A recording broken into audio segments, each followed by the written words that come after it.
Elizabeth Warren is unfit to lead, says the headline in a Washington Post op-ed this week. Citing her dubious DNA claim of Native American ancestry, the piece suggests she seeks out a Jewish one instead. But Warren would have some work to do, the author said. Her demeanor screams white bread and Jell-O molds. I don't know about you, but when a hyena tries to look like a duck, toss it in the water and see if it swims. What's come up lately is Ms. Warren, a Harvard Law School professor, at various times in her career has been identified as a Native American. And looking at her, it doesn't necessarily seem plausible. No, I mean, you look at her and she's as white as a ghost of a polar bear after a dental bleaching in a snowstorm. The ghost came back to haunt her. Elizabeth Warren may have cooked her goose in her own DNA juice. Tonight, the leaders of the Cherokee Nation are speaking out against Senator Elizabeth Warren's campaign video touting her Native American ancestry, courtesy of a newly revealed DNA test. The tribe saying in part, quote, "A DNA test is useless to determine tribal citizenship." Out front now, the Secretary of State for the Cherokee Nation, Chuck Hoskin Jr. Thanks so much for joining us. Why do you find this offensive? Well, Jake, thanks for having me on. The problem with the DNA test is that it proves nothing of relevance to whether a person is a citizen of an Indian nation, a member of an Indian nation. DNA at best can give you some indicators of some markers that indicate that you're related to somebody who lived long ago that may have lived in North and South America, may have been a native peoples of those continents. You need blood, tribal blood, to prove American Indian ancestry.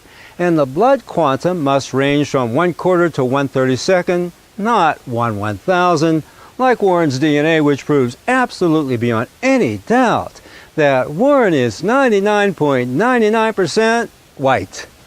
If she contradicts, she should claim she's Latina, not Cherokee. For Warren's DNA report concedes that with scant samples from North American groups available, her DNA was instead compared against samples from Mexico, Colombia, and Peru. Look, tracing American Indian ancestry or Jewish ancestry, as the WAPO piece proposes, has nothing to do with demeanor.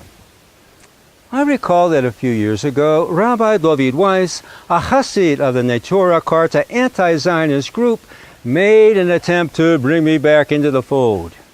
"Your mother a Jew?" he asked. "Both my mother and father," I answered. 10 generations back according to our family tree. That was more than good enough for him, so he launched into a reconversion technique with, "You need to fan your Yiddishy flame." Not sure what flame can be fanned in Lizzie's inner Indian. I understand that tribal membership is determined by tribes and only by tribes.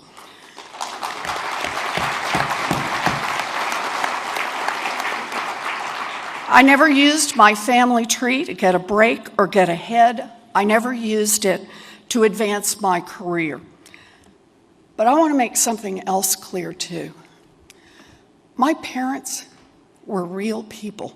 Then let those real people produce a real family tree to show that Warren's a real Cherokee, as she's been saying for years. And did they pass on enough real blood to enroll Warren as a member of the Cherokee tribe? Well, Senator Elizabeth Warren continues to insist that she is a genuine American Indian, is in spirit, if not genetically. And to support her claim, she cites her parents, whom she claims had to elope due to racist objections to her mother's part Indian heritage. Twyla Barnes is an actual Cherokee genealogist. She's looked into this, and she joins us tonight to tell us what she's found. Twyla, thanks for coming on. Thank you. So if you could just settle this for us, since this is something that you're expert in, is Elizabeth Warren a Cherokee Indian? No. But she's got high cheekbones. She's also given this soundbite about her appearance and the appearance of others in her family. Take a listen. I still have a picture on my mantle at home And it's a picture my mother had before that, a picture of my grandfather. And my Aunt Bee has walked by that picture at least 1,000 times, remarked that her father, my papa, had high cheekbones like all of the Indians do, because that's how she saw it. And she said, and your mother got those same great cheekbones, and I didn't. She thought this was the bad deal she had gotten in life.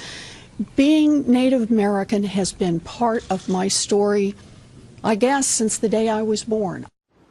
What's your reaction to that, Twyla? Well, when she said it's part of her story, that's true. It's just a story. And honestly, I have never walked by any picture of any of my ancestors that are Indian and said, they have high cheekbones. It's just not something we say. You can't have it both ways. Family lore is fine for misty eyes, but enrollment needs certifiable bloodlines. But the issue is not about race. It's about the threat to the survival of American Indian sovereignty as federally recognized political entities that Warren is darkly turning into a stepping stone to the presidency, just as she did at Harvard, just as she did for her Senate seat. You see, it doesn't matter one whit what Warren claims about her Cherokee ancestry and her family lore, but it does matter how it threatens the ongoing battles for American Indian legal defense of its tribal sovereignty with its inclusive property, environmental, and self-governing rights. For if American Indian tribal identity is a matter of what my mama told me or my DNA test told me so, then the boundaries of that societal identity are breached, and that's the beginning of the end of legally established American Indian sovereignty, which can, by an act of opportunist congressional hacks like Warren, be overturned.